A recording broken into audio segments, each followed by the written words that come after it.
antipodes du réalisme que nous vivons depuis la nuit des temps, il se crée un nouveau mouvement que nous appelons le mouvement des réformistes qui parle de ne pas payer la dot. Alors que lorsque nous lisons les Saintes Écritures, nous retrouvons noir sur blanc, du premier au dernier livre de la Bible, les hommes qui ont payé leur dot pour avoir la femme.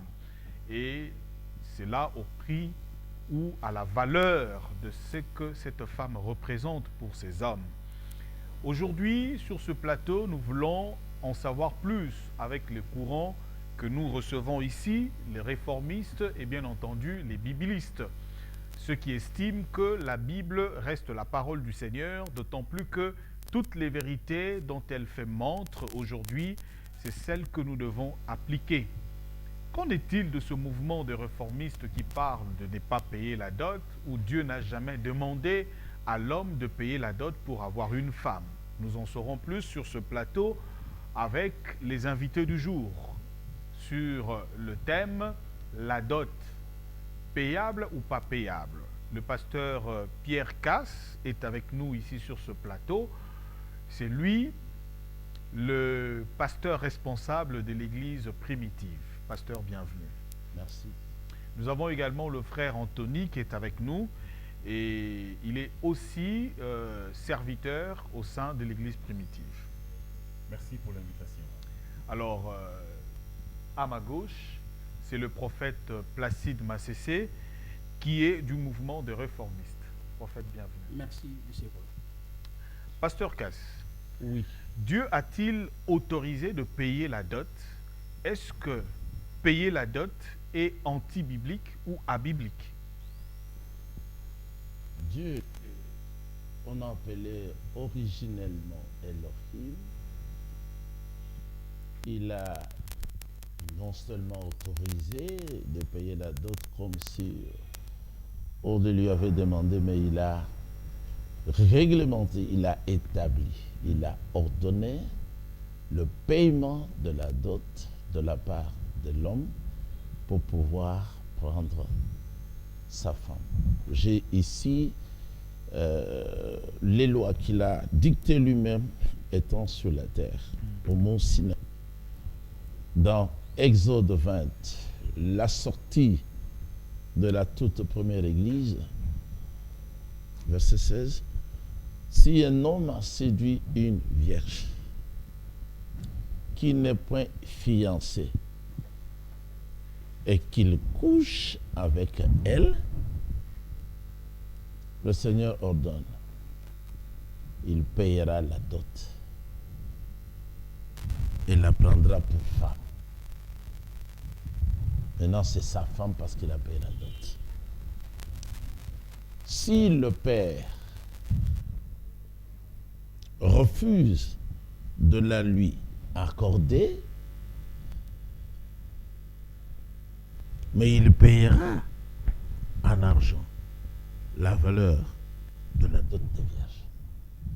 Donc, comme c'est revenu 2 fois, même dans le cas où le père aurait refusé pour avoir été humilié par le violeur de sa fille, le Seigneur ordonne, il oblige celui-là de payer en argent la valeur de la dot des vierges. Donc il y a non seulement la dot, mais il y a la dot des vierges.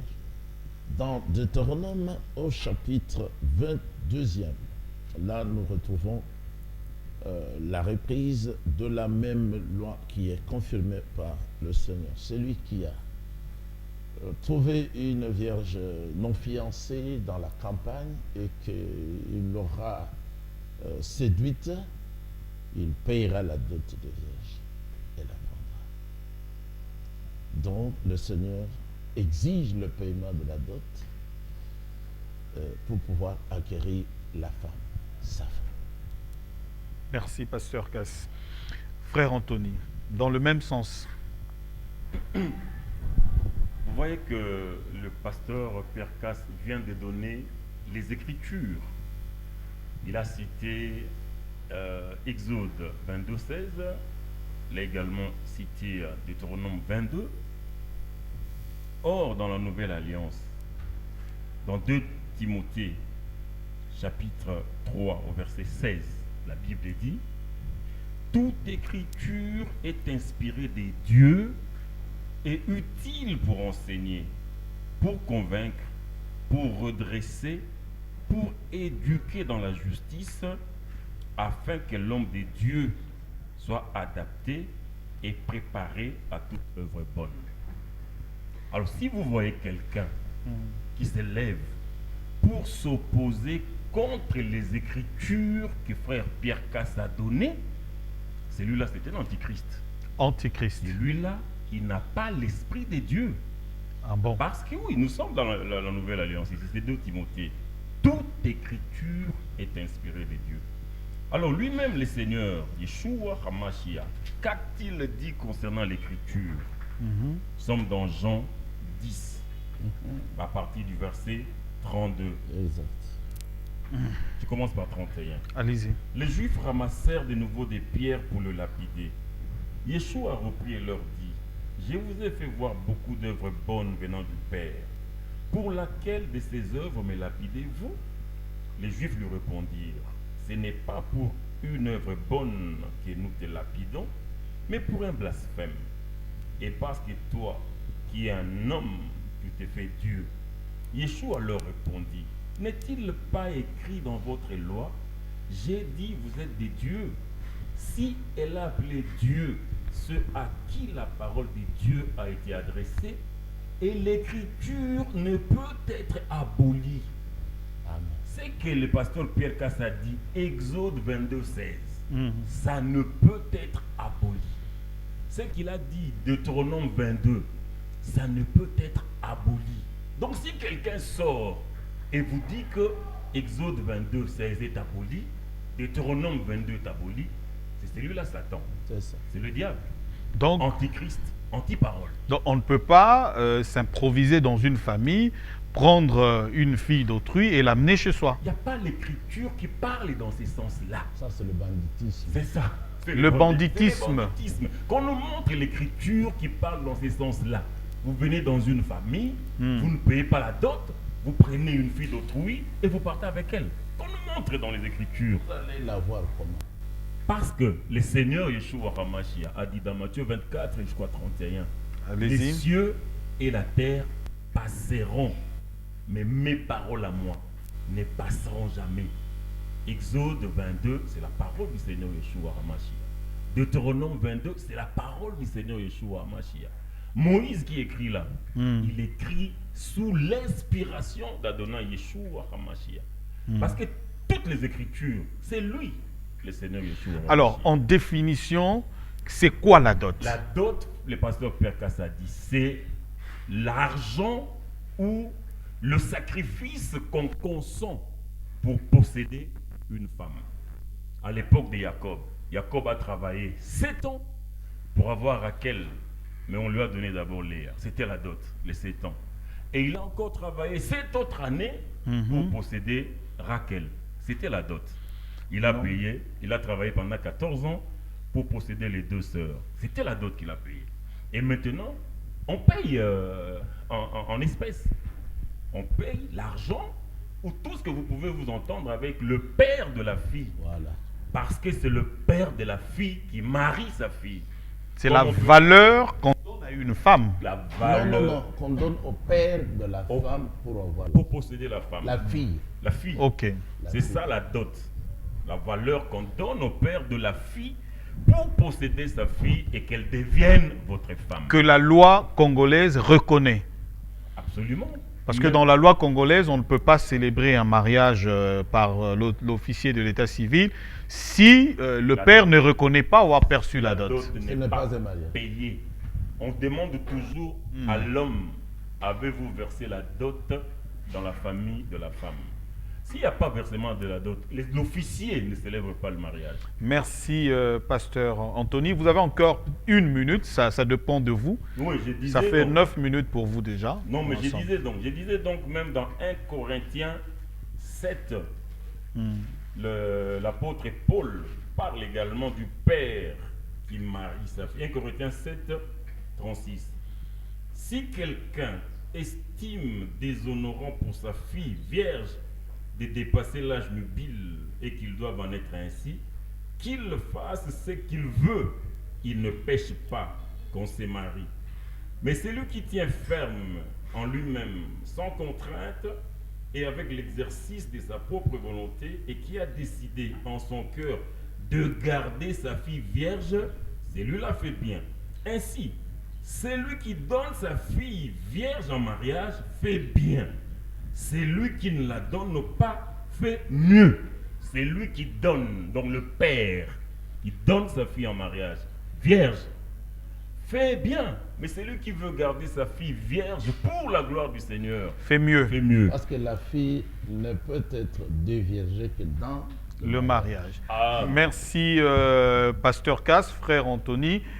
Prophète Placide, vous avez suivi même les lectures de différentes écritures dans l'Ancien et dans le Nouveau Testament, et la loi congolaise également reconnaît la dot. Il faut payer la dot avant la célébration du mariage devant l'officier de l'état civil qui demande d'abord au père de la fille: est-ce que vous avez perçu la dot de monsieur tel? Si tel est le cas, ok, on célèbre. S'il n'a pas perçu la dot, on ne peut pas célébrer le mariage. Placide. Merci beaucoup, Papa Roland. Que la paix et la grâce d'Adonai Yehoshua Hamashiach soient multipliées. Par rapport à ce sujet, je dirais que ma frère, dans la maîtrise de Tanakh, je l'ai toujours dit à chaque fois. Pourquoi? Nous, tous avons fondé dans l'enseignement prêché premièrement par Yehoshua Hamashiach.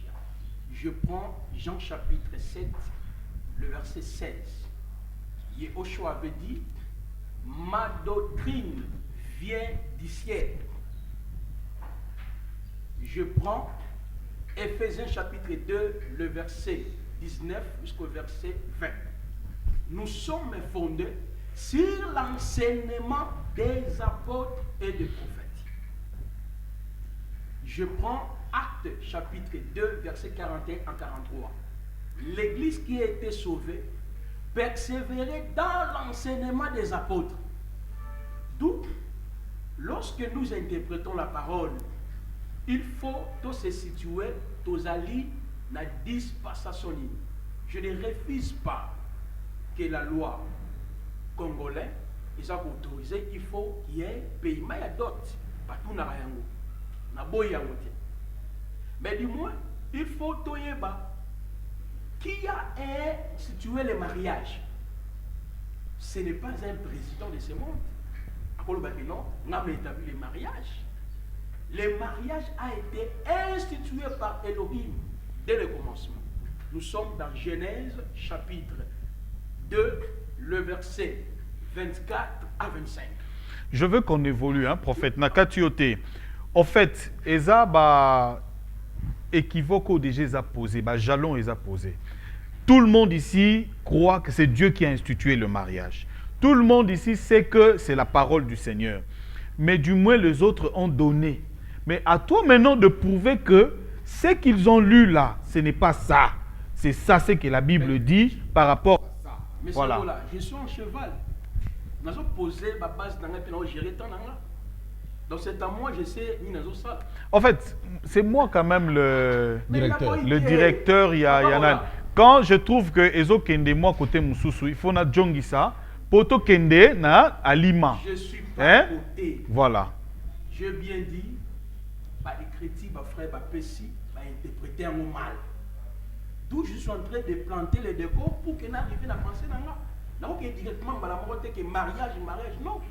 Voilà pourquoi j'ai donné Genèse chapitre 2, le verset 24, pour voir si dans le premier mariage il y a eu la dot. Lisons Genèse chapitre 2, le verset 24. C'est pourquoi l'homme quittera son père et sa mère, s'attachera à sa femme, ils deviendront une seule chair. On voit dans les mariages d'Adam et Ève et Oua, il n'y a pas eu la dot. Parce que la dot, c'est un prix qu'on paie pour prendre une femme en mariage. Mais ici, on ne parle pas de la dot. L'histoire de la dot, Ezoya après les visions, il y a Adam et Ewa dans le jardin d'Éden. C'est là où on parle de la dot. Parce que nous sommes l'église de Yehoshua. Notre modèle, c'est Yehoshua et ses apôtres. Jean chapitre 17, le verset 20 à 26. Il dit, Père, je n'ai pris pas seulement pour eux, ça dit ses apôtres, j'ai pris pour ceux-là, Roland, Cass, le Messia Tony, nous tous. Oyo par contre, par le biais de mes apôtres. Donc si vous êtes croyant, il faut définir les choses selon l'enseignement des apôtres. Il y a des choses qui sont bibliques mais qui ne sont pas chrétiennes. La dot est biblique. Mais la dot n'est pas chrétienne. Voilà pourquoi j'ai commencé par le premier mariage. On voit que la bénédiction de Elohim. Après le vision, il y a Adam et Ewa. C'est pour la première fois qu'on puisse parler, qu'on parle plutôt de la dot. C'est après avoir connaître une femme. Pour la première fois. Dans la Bible, nous sommes dans Genèse. Dans l'histoire, Genèse 34, les versets 1 à 12. Nous sommes dans l'histoire, il y a Dina. Quand Dina a été déshonorée, c'est par là. Pour la première fois dans la Bible, on appelle ça les lois d'émission. C'est comme on parle de la grâce. C'est comme on parle du prophète. Pour la première fois, la dot d'Isoya n'a si couché avec une femme. Il faut vous ta dot. Non.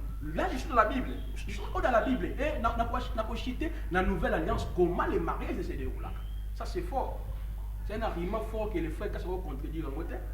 La dot d'Isoya après avoir Dina. De longue la période, il y a un patriarche. Et puis, de côté la période, il y a progéniture, il y a Jacob, c'est-à-dire Israël. On voit maintenant Elohim a promulgué les mitzvot, les 613 lois. Voilà pourquoi, pour imposer la dot après avoir couché avec une femme. Ils ont mal lu. Selon Deutéronome 22, 13 à 22, Exode chapitre 22, le verset 16-17, la dot Ezoya après avoir pour connaître une femme. Ça, selon la loi de Yehoshua, la loi de Elohim. Est-ce que les frères Kass et les frères à Tony Chamba ont-ils versé la dot avant de coucher dans moi aussi ou après? C'est la confusion. Voilà pourquoi il faut pas humble pour que bazala enseigner. Donc yo enseigner bango lelo ndenge zolo. Alors, qui étaient les parents de Adam et Ève? C'est un peu la question. C'est Elohim lui-même. Yemoro tata Ève, Yemoro tata Adam. Alors, on a appelé ça d'autres ndeni. Donc on a posé dans bajalon na ngai. Tokei kasi. Voilà bloquer bango lelo bazata na argument. Tokei, il vous reste 3 minutes. Donc 2 minutes. Maintenant, parce que les enfants d'Elohim, il faut pas y baquer la dot ou le mariage, c'est là qui affaire moko culturelle. Mais il faut dépendre de la culture à une autre. Ok? Je prends deuxième exemple. Nous sommes dans 1 Samuel chapitre 27, le verset 1 à 19. Le roi David a donné sa fille comme une dot. Vous voyez? Ça dit, il y a un mois, il n'y avait pas la dot. Kende Bunda, ce que puis je te donne ma fille. Mais dot, ça veut dire que ça existe, la pratique, elle est là. Je dis ceci, Papa Roland. La dot existe dans les Tanakh, mais pour qu'il y ait la dot, il y avait des préalables. Pour Sénat, mais par rapport à Elohim, j'ai souligné très bien, Elohim a imposé la dot aux enfants d'Israël au cas où l'homme a connaître une femme vierge. Donc, examiner ce test On va lire, j'ai une version de la langue hébraïque. S'ils sont capables, ils vont lire ça. Pas de problème, autant même la langue hébraïque. Alors, je prends 1 minute. le roi de l'Égypte. Un roi, chapitre 9, le verset 16. Vous voyez? Au moins, le phénomène de mariage, elle ne peut dépendre de papa et de la culture. Je reviens maintenant dans Genèse chapitre 24, le verset 1 à 42. Lorsque Abraham a envoyé son serviteur le plus ancien, c'était le présent. Ce n'était pas la famille qui demandait la dot, c'est toi-même l'homme. D'après la culture, Mésopotamie, il faut y avoir présent. On ne parle pas de la dot, na présent. On doit même définir la dot dans la langue hébraïque, cela veut dire quoi? Parce qu'il y a une confusion. Et puis, je reviens ici, Genèse chapitre 28, pour citer, Genèse chapitre 29. Vous allez voir que là-bas, pour lui, la dot, c'était le travail. Il fallait travailler 7 ans, comme le frère vient de le dire. Après avoir, Jacob a travaillé 14 ans. Donc, la dot pour la bande, c'était les travaux. Merci. C'est pour dire, Papa Roland, dans la nouvelle alliance, nous allons revenir, il n'y a pas la dot pour aujourd'hui, si nous allons l'expliquer. Ah, et comme moi, ma tête, parce que quand tu dis déjà, le Bakenda Obala, la Isaac, moi, si la femme d'Isaac, elle était vierge. Okay. Mais on a payé la dot. Mais c'est déjà une façon de reconnaître qu'on paye la dot avant. J'ai dit bien, la dot est biblique, mais elle n'est pas chrétienne. C'est ça que je dois développer. Comment ça, biblique, pas chrétienne? Parce que l'Église, c'est un mystère caché aux yeux du prophète révélé par Yeshua à son enseignement. Pasteur Cass, votre réaction par rapport à ce que le prophète vient de dire là? Parce que quand on définit déjà la dot, c'est justement le prix, cette valeur-là, que l'homme va juste remettre, exiger. Ça peut être sous différentes formes. Et il y a le cas où on exige de payer en argent, c'est lorsque on a abusé déjà de la fille, on l'a déviergée déjà. Mais sous autre forme, on voit déjà, même par la forme du travail que vous avez cité ici, c'est la dot qui est payée. La dot, c'est le prix exigé pour acquérir la femme, sa femme. Voilà, allez-y, pasteur. Donc, nous avons affaire à un frère qui est égaré. Un égaré. Sur toute la ligne. Parce qu'il dit que la dot, elle est biblique, mais elle n'est pas chrétienne. Il ne comprend pas ce qu'il dit. Ce qui est biblique, c'est chrétien. Il ne comprend pas le mot chrétien. Ce qu'il signifie, ça signifie quelqu'un qui est loin de l'esprit du Seigneur. Maintenant, il dit que nous sommes établis, nous avons été fondés sur l'enseignement de Yehoshua. Mais Yehoshua, il a dit dans Matthieu 5, verset 17. Matthieu 5, 17. Ne croyez pas que je sois venu abolir la loi ou les prophètes. Je ne suis pas venu pour abolir, mais pour vous donner le véritable sens de la loi. Parce que aussi longtemps que les cieux et la terre subsisteront, pas même un seul trait de la loi ne disparaîtra. Que tout soit accompli.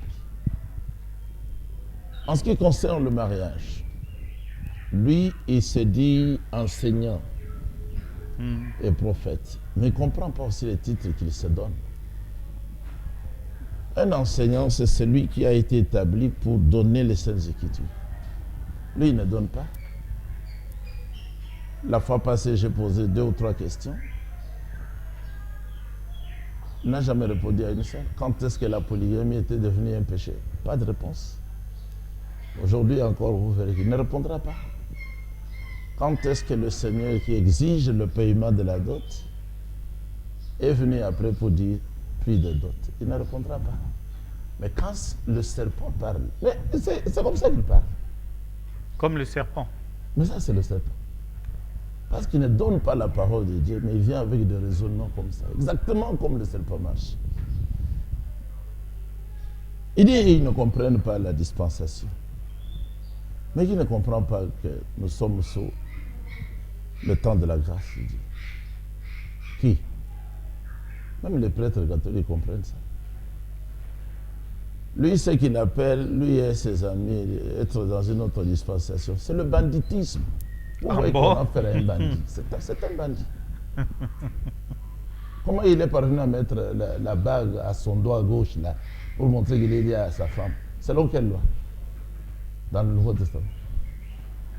Il a une bague là de mariage. Tu as une bague? Exactement. Et comment Moi, j'en ai. Aujourd'hui, il faut qu'il dise aux gens comment il a accueilli la femme qu'il a. De quelle manière? Et quel est ce papa qui doit laisser sa femme aller avec un homme comme ça? Juste un bandit. Maintenant, il ne sait pas qu'Adam a payé un grand prix pour avoir la femme. Adam a payé de sa propre vie son sang, Ah sa bon? chair, son os. Les yeux sont rouges. Mais Adam a payé de sa propre vie.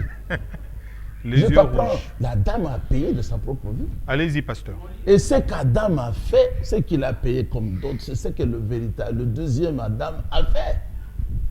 Il a payé de sa propre vie. Il a dit, ça c'est ma vie que je donne. Donc Jésus, Yeshua. J'ai le pouvoir de donner ma vie. Et j'ai aussi le pouvoir de la répandre. C'est la vie éternelle. Dans Matthieu chapitre 26, 27, il a dit, lors du repas du Seigneur que nous appelons la Sainte Seine, il a versé du sang dans la coupe. Il a dit, buvez-en tous. Car il s'agit là de mon sang qui est répandu pour beaucoup. C'est ça le prix qu'il a payé. Il a payé même au double, comme le prophète Yeshua le dit, pour nous avoir. Et pour avoir son église. Et pour la posséder et aller fêter. Il a payé avant. Mais voilà qu'il s'est passé 2000 ans et il ne nous a pas encore pris. Maintenant, dans Apocalypse au chapitre 5, pour ouvrir le livre, la question était posée, qui est digne de prendre le livre, de le regarder et de briser les 7 sceaux? Il n'y avait personne. Dans le ciel, personne. Sur la terre, personne sur la terre. Mais Jean a beaucoup pleuré. Un ancien est sorti qui connaissait les Saintes Écritures, il a dit, ne pleure point, Yohanan. Voici le lion de la tribu de Juda a vaincu. Comment est-ce qu'il a vaincu? Il a versé son propre sang. Et l'apôtre Pierre, qui est le véritable apôtre, le premier pasteur dans notre église, il a dit aux croyants, ne devenez pas esclaves d'un être humain. Vous avez été rachetés à un grand prix. Et il rit. Je te maudis, garçon. Tu viens faire les aventures ici. Tu ris. Mais le Seigneur n'est pas un bandit. Il a payé sa propre vie. Il est mort à la croix. Je vais vous expliquer ça. Tais-toi. Il est mort à la croix. Qu'est-ce que signifie la Il a donné sa propre vie, monsieur. Je vais t'expliquer. Pour pouvoir avoir la femme. Maintenant, il a parlé encore. Dans Galates 1, depuis le verset 6, c'est l'apôtre Paul dit, mais je m'étonne que vous vous détourniez si promptement de celui qui vous a appelé pour le mariage. Le même Paul a dit, je vous ai tous fiancés à un seul époux. 2 Corinthiens 11. Pour suivre un autre évangile, il n'y a pas un autre évangile. Le barbu ici, il vient avec un autre évangile. Et vous le recevez. Frère, il peut arriver qu'à part votre travail, le jour où il sera jugé, vous soyez jugé. avec lui, hein, C'est la vérité. Parce que vous faites on va commencer à l'éviter. Vous faites sa promotion. Mais c'est un faux prophète. Vous l'invitez pourquoi? Et quand les gens croient en lui, c'est vous qui êtes fautif. Ça, j'ai voulu vous le dire. Laissez-le faire les aventures de Satan, là où il prêche. Ne l'appelez pas ici. Merci, pasteur Cass. Je notais quelque chose. Je dois terminer. Voilà, pour 1 minute, voilà. La dot n'est pas chrétienne, mais la dot, elle est quoi? Moïse, il était chrétien. Adam, là-bas, il était chrétien. Abraham, il était chrétien. Il est même appelé par l'apôtre Pierre le père de la foi. Qu'est-ce que toi, tu viens dire ici? Je vais vous expliquer. Toi, tu vas m'expliquer, moi. Oui, Un démon comme toi. merci. Je vais vous expliquer. Voilà. Alors, on il dit- va- Allez-y, pasteur. On va prendre une pause. Vous avez été rachetés à un grand prix. Oui. Amen. C'est la propre vie de Dieu. Paul, dans Acte 20, il dit, dans Acte 20, il dit, l'Église appartient au Seigneur parce qu'il a donné son propre sang. C'est ça la dot. C'est ça C'est ça le prix. la confusion. Le sang. C'est ça Voilà. la dot. Merci. Donc, voilà ce que Merci. j'avais à dire. Merci, pasteur Cass. Pasteur Anthony, vous avez 2 minutes. Comme ça, on donne la parole au prophète Placide. Frère Pierre Cass a corrigé beaucoup d'insanités ou beaucoup de contre-vérités qui ont été dites. Mais moi, je prends ce qu'il a dit. Il dit, pour la première fois qu'on parle de la dot, c'est dans l'histoire des Dinah. Mais si vous allez dans la Bible, dans Genèse 34, si vous lisez l'histoire, si vous êtes intelligent, vous comprendrez que ce n'est pas pour la première fois qu'on parle de la dot dans cette histoire-là. OK. Regardez, d'ailleurs le titre, Dinah déshonorée par Sichem et vengée par ses frères. Dinah, la fille que Léa avait enfantée à Jacob, sortit pour voir les filles du pays. Sichem, fils du Hévien Hamor, prince du pays, la vit, l'enleva, coucha avec elle et la déshonora. Enlèvement, il a couché avec elle, il l'a déshonorée. Au verset 6, les fils de Jacob arrivaient des champs. Lorsqu'ils apprirent la chose, ces hommes furent consternés et se mirent dans une grande colère. C'est vrai. Parce que Sichem avait commis une infamie en Israël en couchant avec la fille de Jacob, ce qui était inadmissible. Voilà. Verset 11.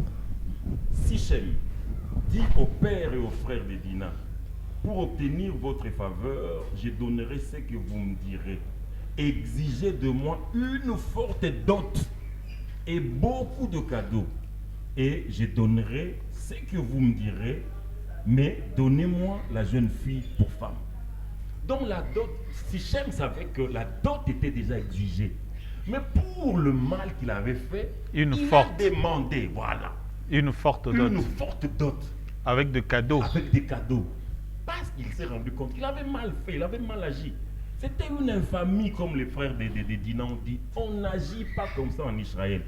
Bon, maintenant il a encore dit, dans les 613 lois que Yahweh a données, Elohim a imposé la dot après avoir couché avec une femme. Il a cité Deutéronome 22, de 13 à 22. Mais s'il lit, parce que je n'ai que 2 minutes, demandez-lui de lire ça. Vous comprendrez qu'il ne s'agit pas de la dot, mais il s'agit de l'amende qu'on exige d'un homme à qui on a donné une femme. Et cet homme-là a dit, je n'ai pas trouvé cette femme vierge. Alors les parents de la femme vont déployer les éléments de la virginité de leur fille auprès des anciens. Et si les cela anciens- est prouvé, si c'est les prouvé, anciens on va vous lui exigent de exiger payer l'amende une forte amende pour avoir déshonoré l'image des la parents. Ok. réputation. Ce Voilà. n'est pas la dot, mais c'est une amende. Qu'ils lisent Deutéronome 22. Voilà, merci frère Anthony Chamba. Placide Massessé, prophète, réformiste. Il faut prouver que oui, ça là-bas, réforme. Et puis réforme, il y a Bible. Voilà, ça. on t'écoute alors. Il doit prouver. Pasteur Alobi, donc ça ce n'est pas un mouvement des réformistes, mais des bandites. Pasteur Abito, c'est bandite, hein? Bandite. Bandibou. Bandibou, voilà. Ce sont des bandibou. Les bandibou. Ouais. Allez-y, prophète, vous avez aussi vos 10 minutes. Merci, M. Roland, qu'Elohim soit loué, parce que, étant donné que nous avons Elohim depuis l'éternité, nous sommes dans l'obligation de respecter l'enseignement Oyoye Oshua Amashia enseignant. Je vais d'abord revenir dans Matthieu 5, le verset 17 que le frère Cass a évoqué. Le frère a dit que Yehoshua n'est pas venu pour supprimer la loi, accomplir la loi. Je dis oui, amen à ce Comment? passage. Parce que Jésus n'est pas venu supprimer la loi, mais accomplir. Ah, mais lui, il n'a pas dit ça. Toi, tu as bien parlé. alors, je dis amen. Ah bon? Pourquoi? Parce que dans Romains chapitre 10, le verset 4 jusqu'au verset 10e, lorsque M. Roland, au temps du passage magistralement, au moment où Yehoshua est la fin de la loi, le but de la loi. Pourquoi? La loi, le psaume, le prophète parlaient à son sujet. Je ne refuse pas que certaines dispositions de la loi de Moshe sont toujours en vigueur par rapport à temps et à l'église. Même les apôtres de Yehoshua, Yemoko, quand on se référait toujours dans la Torah, les Nevim et les Ketuvim, même au sujet du mariage, au sujet du divorce. Je ne peux pas contester mon maître. Mais ici, toujours la problématique est claire, la dot. Le frère Kassa dit, Adam a payé la dot par rapport à Makila Naye. Et puis a sali une comparaison entre le sang de Yehoshua. Il a dit que ça, c'est ça le prix que Yehoshua a payé, entre guillemets la dot, pour nous racheter l'église. Mais je vous dis, pasteur Cass, c'est une fausseté avérée. Parce que le sang de Yehoshua ne signifie pas la dot. Et lorsqu'on dit même le sang de Yehoshua, dans la Bible, il y a deux expressions pour parler du sang. La première expression est dans Actes chapitre 20, le verset 27 à 28, on parle le sang de Elohim. Ça, c'est la première expression. La deuxième expression se retrouve dans l'Apocalypse chapitre 5, 8 à 10. On parle du sang de l'agneau. Il y a que deux expressions. Le sang d'Elohim et le sang de l'agneau. Mais qu'est-ce que signifie donner le sang ou verser le sang? Le sang n'a jamais été versé, entre guillemets, à Satan pour nous racheter, comme les chrétiens, d'autres aussi, pensent à moi, c'est une fausseté. Mais quand on dit il a donné le sang, qu'est-ce que cela veut dire? Voilà le problème. Et le sang a été payé ou donné à qui? Là, nous entrons dans la dimension de la rédemption. La rédemption qui signifie la délivrance d'un esclave par le paiement d'un prix. Il y a trois termes grecs pour parler de la rédemption. 1. Il y a agorazo. 2. Il y a hexagorazo. 3. Il y a litropai ou litrosis. C'est pour te démontrer maintenant la signification du sang. Agorazo, qui vient du verbe agora, agora qui signifie un lieu public. Celui qui nous avait livré, ce n'était pas Satan, c'était Elohim lui-même, par rapport à son plan éternel. Là, nous entrons dans la dimension de la rééternelle, la préconnaissance, la prédestination. On va maîtriser le commandant. C'est Elohim qui nous avait livré lui-même afin d'accomplir le plan qui a été conçu depuis l'éternité. Voilà pourquoi on parle de Agora. L'apôtre Saul Paulos le dit dans Romains chapitre 7, j'ai été vendu au péché. Voyez? Maintenant, agorazo signifie acheter un objet dans un lieu public. Et nous savons litrosis ou litromai. Tout ceci est dans le sang. Parce que le sang signifie la rançon. On ne peut pas parler de la rançon s'il n'y a pas un esclave. On ne peut pas parler de l'esclave ou de la rançon s'il n'y a pas les libérateurs ou les rédempteurs. Voilà pourquoi dans la rédemption, nous retrouvons 1. L'esclave ou les détenus ou les captifs. 2. Le maître. 3. La rançon. Donner le sang signifie 1. Nous avons la paix. Selon l'explication biblique, il y a 9 informations sur le sang d'Elohim et de Yehoshua. Donner le sang ne veut pas dire qu'il a donné le sang rouge comme ça, donner le sang. Non, c'est une fausseté. Qu'est-ce que vous voulez enseigner les enfants d'Elohim? Lisez Hébreux chapitre 9. La parole nous dit que Yehoshua, à côté d'un tabernacle, qui n'a jamais été dressé par les mains d'hommes. Il est entré dans le tabernacle céleste afin de présenter le sang. Mais il va présenter le sang de qui? Parce que lui-même est Elohim. Elohim est esprit. Présenter le sang signifie 1. Nous avons la paix. 2. Nous avons la rédemption. 3. Nous avons la réconciliation. 4. Nous avons la purification. 5. Nous avons la paix éternelle. Nous avons la vie éternelle.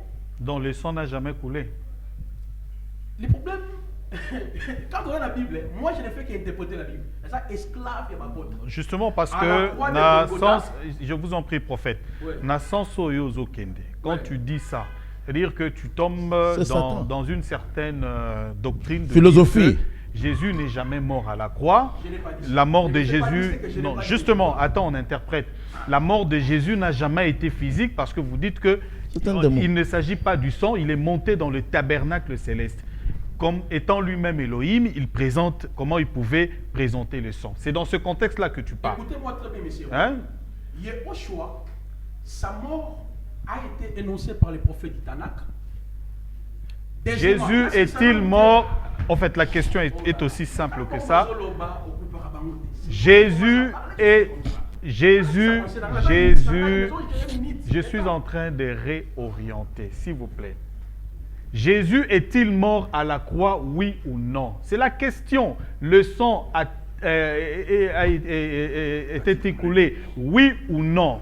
C'est dans ce contexte qu'il se trouve le pasteur Cass qui dit qu'il a donné de sa vie. Il a payé par le sang qui a coulé là. Je voudrais que vous rentriez dans ce contexte-là. Le sang a coulé ou le sang n'a pas coulé? Allez-y. Parce que l'interprétation de la parole nous exige, c'est ça un principe. L'aperçu contextuel, géographique, historique. Voyez? L'écriture s'interprète par l'écriture, un principe simple d'interprétation de l'écriture, mon frère. Ça ne peut pas se contredire, justement parce que, écoutez un peu. Attendez, je vous en prie. Tu n'avanceras pas. Je vous en prie, prophète, s'il vous plaît. Lui, il a dit que la dot, c'est ça, Je le sang. vous Moi, en je t'ai expliqué prie. les sangs. Je Non, vous en prie. moi, je n'ai pas dit Je que- vous en prie. La dot, Je vous en Pour prie. régner et le retour au c'est Mashiach. ça le sang. Je vous en prie. J'ai dit que le sang qu'il a donné, C'est Nous ça, la dot. faisons. c'est ça la dot. Mais toi, tu changes, tu dis, change. La dot. j'ai dit que la dot, Toi, tu as C'est dit ça, le que sang. la dot. Parce Parce que que la tu dot es- est Justement, définie parce comme que tu le- es En camériste, français, parce que tu français, es je vous quelqu'un en- de caméré. Prophète, ceux qui nous suivent comprennent que Nazo Sala pour que, au comprendre contexte Oya Lobeli, une petite nuance, ça change tout. C'est ça?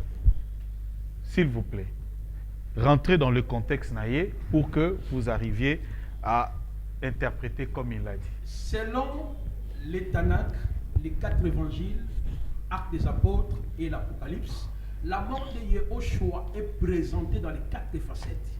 1. Il y a l'aspect annonçant n'est pas un prophète, il y a Tanakh. Deuxièmement, Yehoshua, en parlant de sa mort, a présenté mort à 3 aspects aussi. 1. Comme un baptême. 2. Comme une rançon. Matthieu chapitre 20, le verset 28. 3. Comme les sacrifices de l'alliance. Matthieu chapitre 26, le verset 26. Mais cependant, ces apôtres, en parlant de sa mort, ils voient la rédemption, l'imputation, la glorification, la sagesse, la justification. C'est pour dire physiquement qu'il est au choix à la croix de Golgotha. La Bible le dit clairement que les soldats romains, avec ça il y a eu le sang. Et l'eau est pour la qui. Mais pour que nous allons sauver, le sang n'a jamais été versé à la croix pour que nous soyons, pour qu'on puisse être sauvés. Non, le sang a été versé dans le tabernacle céleste. Il n'a rien inventé le bon côté. Lisons Hébreux chapitre 9. Parce que le frère Cass est étonné. À Hébreux chapitre 9, on nous dit, par sa mort, ayant obtenu une rédemption éternelle, il est entré dans le tabernacle céleste pour présenter le sang. Physiquement, il y a eu le coulement du sang rouge à la croix. Mais quand la parole nous dit qu'il est entré dans le tabernacle céleste, nous sommes dans Hébreux chapitre 9.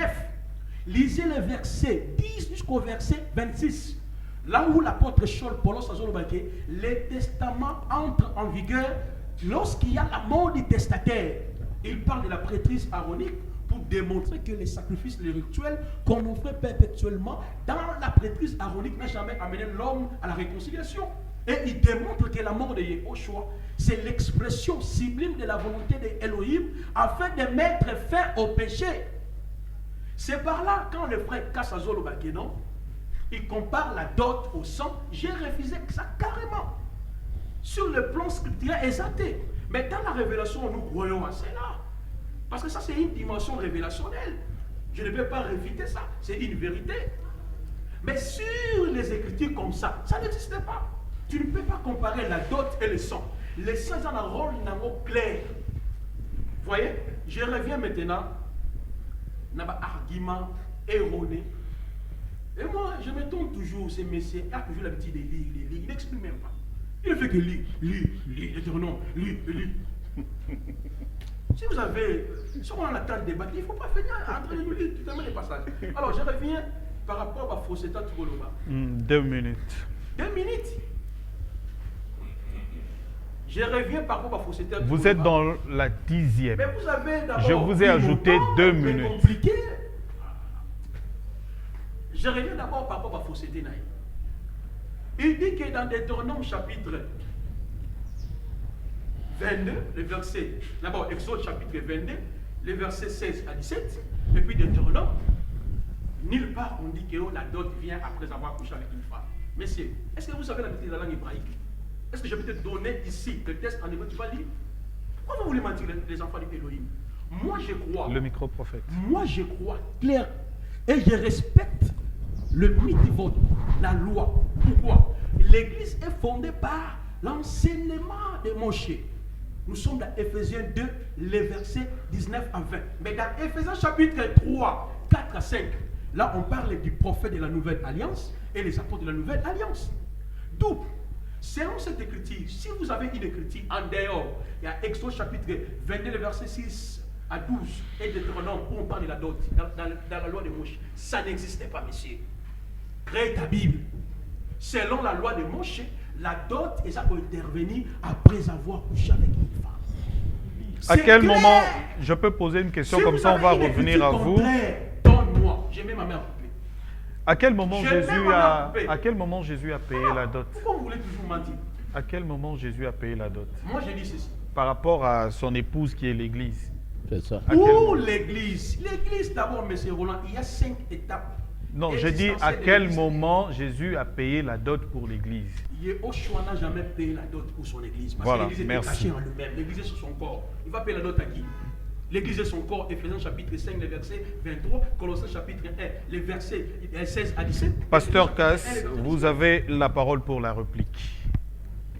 Pasteur Cass. Pour la réplique, merci. Nous avons affaire à un démon qui nie tout ce que le Seigneur a fait pour avoir sa propre femme, son Église. Il a posé sa première question sans avoir répondu à la mienne, qui consistait à ce qu'il nous dise comment lui il est parvenu à acquérir une femme jusqu'à mettre une bague à son doigt. Vous n'avez pas expliqué. Il a donné le sang à qui? Parce que lui-même était Elohim. Nous savons que cet enseignement vient de Shikel Moutok, que j'avais déjà maudit. Le Seigneur l'a déjà repris, il est parti. Il attend le jugement de Dieu. Il a donné le sang à Elohim. C'est Elohim qui a exigé le paiement pour sauver les gens, pour le pardon des péchés, pour l'expiation. Il était dans l'obligation de devenir un être humain. Une vierge concevra, elle enfantera un fils, et son nom sera Immanuel. C'est Elohim avec les hommes. Donc, lorsqu'il est monté au ciel avec son propre sang, vous ne pouvez pas ici commencer à philosopher, il est monté bel et bien au ciel avec son propre sang. Mais nous étions sauvés à la croix.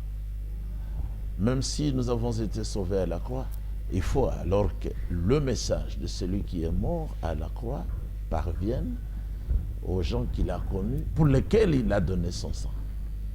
Ils vont accepter et ils vont venir à lui. Donc le sang, là au ciel, fait le travail expiatoire. Chaque fois que celui qui est sauvé a commis un péché, parce que c'est le Fils du Seigneur, c'est la fille du Seigneur, et qu'il confesse son péché, il se repent, le sang du Seigneur purifie. Reste tranquille. Le sang du Seigneur nous purifie de tout péché. si nous confessons, tais-toi. Tais-toi. S'il vous plaît, prophète, s'il vous plaît, s'il vous plaît. Le sang, S'il vous plaît. l'Écriture dit clairement, le sang du Seigneur nous purifie de tout péché. Si nous le reconnaissons et si nous le confessons, ce sang-là, c'est plus que le détergent. Donc, alors voilà pourquoi l'apôtre Paul dit, gardez l'église d'Élohim, qu'il s'est acquise par son propre sang. Donc, dans Acte 20, l'apôtre Paul enseigne dans la simplicité qu'Élohim a acquis cette église. Elle est sienne parce qu'il a payé le prix. Alors, dans le prophète Yeshaya, il est dit, il a reçu au double de tous ses péchés. Yerushalayim, parler au cœur de Yerushalayim. Il a reçu au double ce qui était réclamé. Mais le Seigneur a payé au double pour avoir ces sujets que nous sommes. C'est la même chose dans Apocalypse chapitre 4. Pour avoir le livre, pour le regarder, brisant les sceaux et révéler les mystères, il fallait quelqu'un de digne. Ça devait être un être humain. Voilà pourquoi le Seigneur devait devenir un être humain. Il s'est fait homme. Au commencement était la parole, et la parole était avec Elohim, et la parole était Elohim. Donc, pour répondre à la question, à lui, Yeshua est entré dans le ciel, dans le véritable tabernacle, avec son propre sang. Déjà sur la terre, il avait dit, buvez-en tous, parce que ceci est mon sang, qui est versé pour beaucoup. Donc le but du versement du sang d'Élohim en tant que Yeshua, un être humain, c'était pour acquérir beaucoup de sujets. Voilà pourquoi Pierre, de qui je retiens, j'ai reçu mon nom de Pierre, dit, ne devenez pas esclaves des hommes comme toi. Tous ceux qui sont avec toi sont tes esclaves. Parce que vous avez été rachetés à un grand prix. Amen. Par le sang de Yeshua. Vous voyez, qui n'est pas comparé avec de l'or ou de l'argent périssable, mais avec son propre sang, il s'est acquis cette église bien-aimée. Donc, quand tu as dit ici que c'est lui-même qui nous a livrés, tu blasphèmes et je te maudis. Mais ici, il est bien dit, il a donné, et moi j'ai noté que le Seigneur a donné le libre arbitre à Adam, à Ève, à tous les êtres humains. Non, je donne. Vous pouvez manger de tous les arbres du jardin. Mais quant à l'arbre qui est au milieu du jardin, vous n'en mangerez pas. Car le jour où tu en mangeras, tu mourras. Voilà ce qu'on appelle le libre arbitre. Alors lui, il ne pouvait pas décider à leur place. Ève avait le libre arbitre, elle acceptait de commettre l'adultère avec le serpent. Adam avait son libre arbitre. Il s'est décidé aussi volontairement de suivre la femme. C'est ça qu'on appelle le libre arbitre. Au temps de Moshe, le Seigneur a dit, dicte-leur mes lois. Dis-leur, je mets devant vous deux voies, la voie de la vie et la voie de la mort. Si vous optez pour la voie de la mort, vous allez à la perdition. Si vous optez pour la voie de la vie, vous êtes donc sauvés. Et lui, il a dit, il n'a pas présenté le sang pour que nous soyons sauvés. C'est le diable. Moi, j'ai noté. Oui, tu as dit ça. Mais oui, c'est enregistré. Non. Le Seigneur a donné son sang Il a donné ça. pour nous avoir. À Elohim, je répète, tu ne comprends pas. Mais oui, C'est l'aveuglement. Elohim, esprit, c'est lui qui avait fait les exigences. Elohim en tant que dernier Adam, c'est le serviteur d'Elohim. Esprit. Voilà, merci. Frère Anthony. Mais il a exactement dit le sang n'a jamais été versé à la croix pour que nous soyons sauvés. Il a noté aussi. Il a dit ça. Exactement. Mais ici dans Jean 12, au verset 32. Et moi, quand j'aurai été élevé de la terre, j'attirerai tous les hommes à moi. C'est-à-dire quoi? Attirer tous les hommes à lui. C'est l'enlèvement. Mais les gens qui seront enlevés, ce ne sont pas des sauvés. Bien sûr. Mais alors, quand il a été élevé de la terre, c'était sa mort à Golgotha, à la croix. Mais c'est là qu'il a versé son sang. Et puis la Bible dit même au verset 33, il disait cela pour indiquer de quelle mort il devait mourir. Donc le Seigneur a versé son sang à la croix Golgotha pour nous sauver. Oh là là. Et tu dis que le sang n'a jamais été versé à la croix pour que nous soyons sauvés. Donc ça prouve que tu n'es pas sauvé. Non, mais c'est Satan. C'est la preuve que tu n'es pas sauvé. C'est Satan. Regardez, il dit, dans la loi de Moshe, il n'y a nulle part où on parle de la dot avant de posséder la femme. Mais le frère Pierre Casse vous a lu Exode 22, 16. Mais c'est là qu'on parle de la dot. Mais en fait, Bino, parce que même les Français, là, ça vous semble difficile. Exode 22, 16. Ça, c'est le français facile.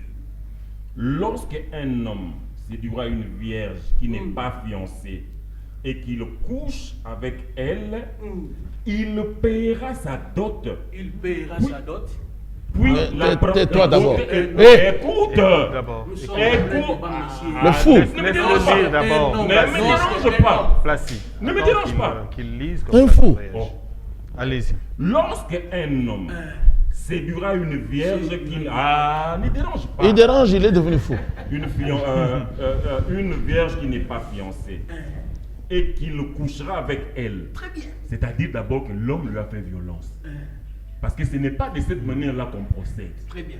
Alors, il paiera sa dot, puis la prendra pour femme. Donc, c'est-à-dire au départ, il y a eu violence. Il y a eu une mauvaise pratique. Voilà pourquoi le Seigneur dit, l'homme qui fait ça doit payer la dot. Mais là, ça se poursuit. Ça se poursuit. Donne-moi une loi. Ça se poursuit. Une loi. Ah, tais-toi. Si le père refuse net de la lui accorder, tu déranges. Mais c'est un... Tu déranges. Mais on a affaire à un fou. C'est un Je fou. vous en prie, prophète. Si le père refuse de la lui accorder, vous voyez que c'est le droit du père. Mais c'est ça la loi qui demande. C'est la loi que vous demandez. La perception de la dot revient au père. Parce que le père peut refuser de lui donner sa fille. Alors, il paiera en argent la valeur de la dot des vierges. Il y avait la dot des vierges. On nous dit qu'une vierge, on ne peut pas coucher avec une vierge et puis vous payez sa dot. Non, ça c'est de la violence. Je lui ai demandé de lire Deutéronome 22. Donc, c'est une dot spécifiée. Mais tout à fait. Pourquoi? Parce que il y a la dot des vierges. Les vierges ont une valeur surélevée par rapport à celles qui sont déjà touchées.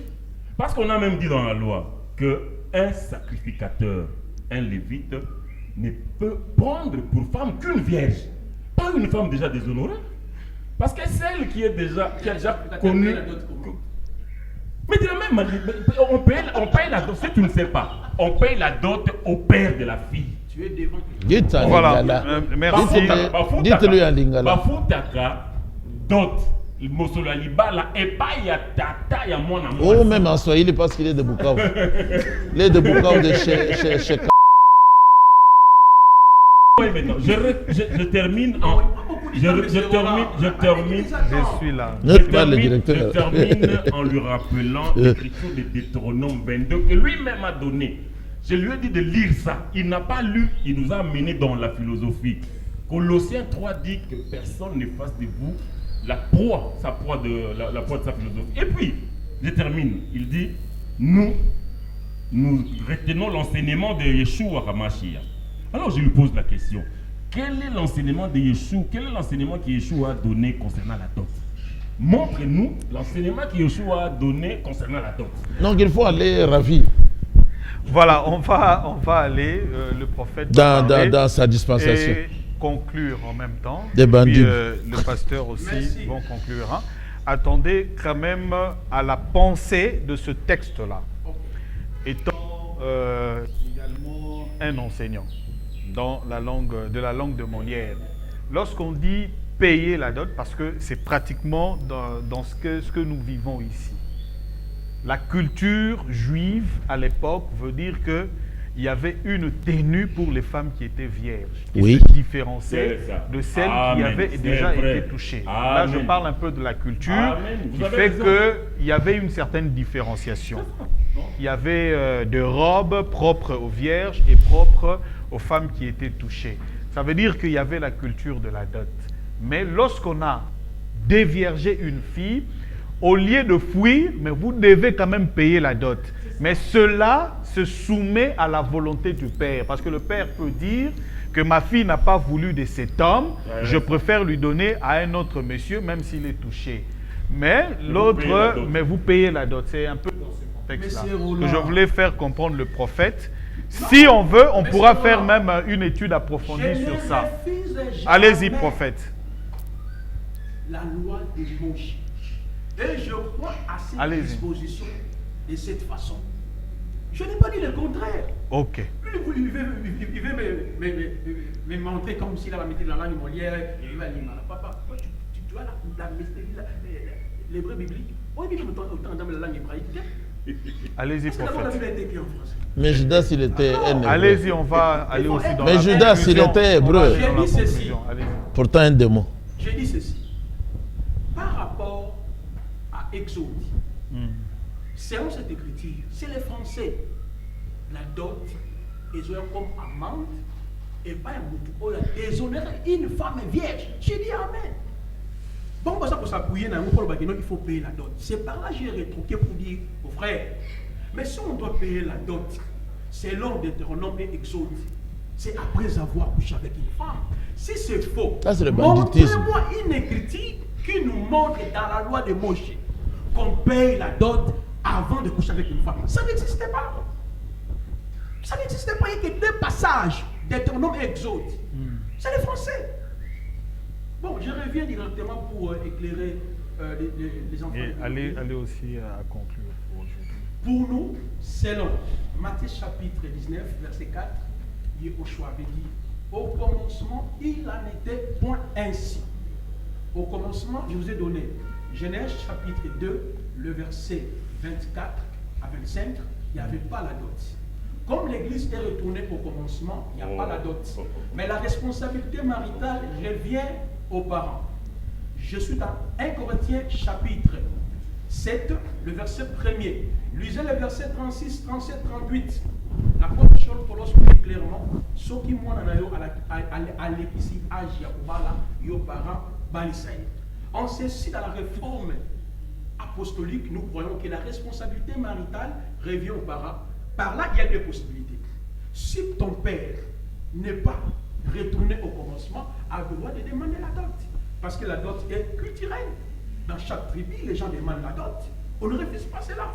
Mais si ton père est éclairé, il comprend que le mariage n'a rien à voir avec les vaines manières héritées de ses parents, selon 1 Pierre chapitre 1, le verset 17 à 18, là, il va toutefois rassembler, régner la famille et bénir ses enfants. Merci, allez-y, prophète. C'est pour dire ceci. Pasteur Casse, vous aurez juste une minute. C'est pour dire. Parce que c'est vous qui avez commencé pour conclure. J'ai dit ceci. Je ne suis pas contre la dot parce que c'est la responsabilité parentale. On termine avec vous, frère. Voilà. Quand vous voyez quelqu'un qui vient vous dire, chers téléspectateurs, à la télévision, que Yeshua nous a ramenés au commencement, alors c'est un fou. C'est un malade mental. Il ne sait pas ce qu'il dit. Matthieu 19, verset 4. Il répondit, le Seigneur répond aux pharisiens qu'il avait abordés. Est-il permis à l'homme de répudier sa femme pour n'importe quel motif? Le Seigneur dit, n'avez-vous pas lu que le Créateur au commencement, il est question de lire. Le Seigneur ne dit pas, je vous ramène au commencement. Il est question de lire. Parce que les conditions du commencement, toi tu ne sauras pas les appliquer. J'ai lu la dernière fois. Et Genèse 2, 25. Je t'ai demandé d'appliquer. Ça, c'est ça. Le commencement avait beaucoup de conditions, dont celle-là de Genèse 2,25. L'homme et sa femme étaient tous des nus. Ils n'en avaient point honte. On te demande, toi qui as été ramené au commencement par Yeshua, enlève les habits, on va te respecter. Si vous lisez Genèse, fais ça comme les pasteurs maintenant enlèvent les habits. Mais les pasteurs là sont courageux. Oui, ils ont enlevé les habits.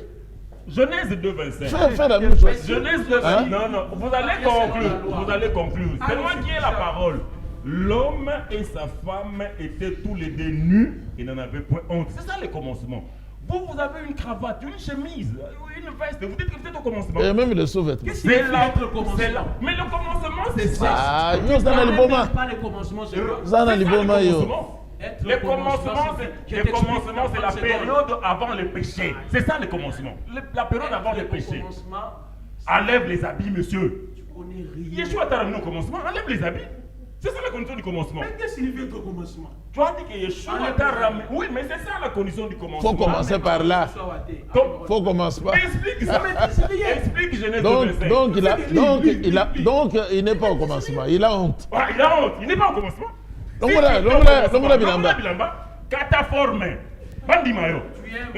Longola Bilamba yo. Longola Bilamba, c'est ça le commencement. Longola Bilamba yo moto yo. Yo moto dans le commencement. Oui, mais c'est ça le commencement. On entend la mode. Lis Genèse 2,25. Aujourd'hui, il y a mandé fouet cola. Longola Bilamba. Oh, on ne me donne pas la parole. Vous avez une minute. Ceci. Vous avez compris que Longola veste, Longola na cravate, Longola ceinture. Voilà. Merci. On se retrouve la fois prochaine.